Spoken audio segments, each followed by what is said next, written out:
Bible പറയുന്നു, മദ്യപാനം, മോഷണം, കൊലപാതകം, വ്യഭിചാരം ഇതൊക്കെ പാപമാണ്. ഇത് ചെയ്യരുത് എന്ന് ബൈബിൾ നമ്മെ പഠിപ്പിക്കുന്നു. ഇതാണ് സത്യസുവിശേഷം എന്ന് പറയുന്നത്.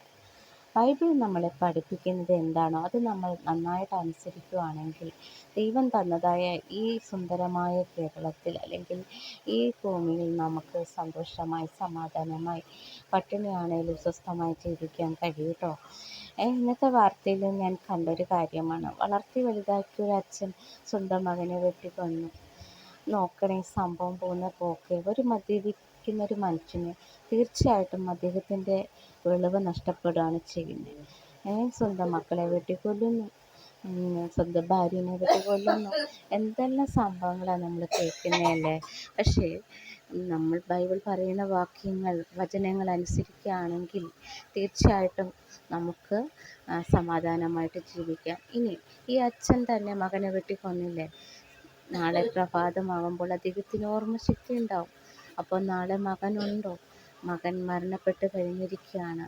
അദ്ദേഹത്തിൻ്റെ സ്ഥിതി എന്താ? അദ്ദേഹം ജയിലിൽ പോകണ്ടേ? അദ്ദേഹത്തിൻ്റെ ജീവിതം നരകവാസമല്ലേ. ഈ തെറ്റ് ചെയ്യുന്ന ആർക്കാണേലും നരകവാസമാണ് ഉണ്ടാകുന്നത്. സ്വന്തം അച്ഛൻ സ്വന്തം മക്കളെ പീഡിപ്പിക്കുന്നുണ്ട്.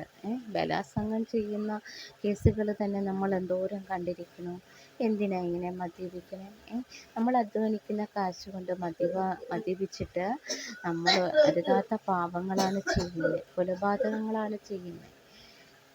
അപ്പോൾ തീർച്ചയായിട്ടും നമ്മൾ മദ്യപാനം ഉപേക്ഷിച്ച് നല്ല വ്യക്തികളായിട്ട് ദൈവം തന്ന അവസരങ്ങൾ പാഴാക്കാതെ നന്നായി ജീവിച്ചാൽ നമുക്ക് സമാധാനപരമായിട്ട് ജീവിക്കാൻ കഴിയും കേട്ടോ.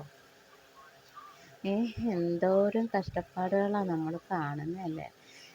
എന്തോരം വാർത്തകളാണ് നമ്മൾ കേൾക്കുന്നതല്ലേ.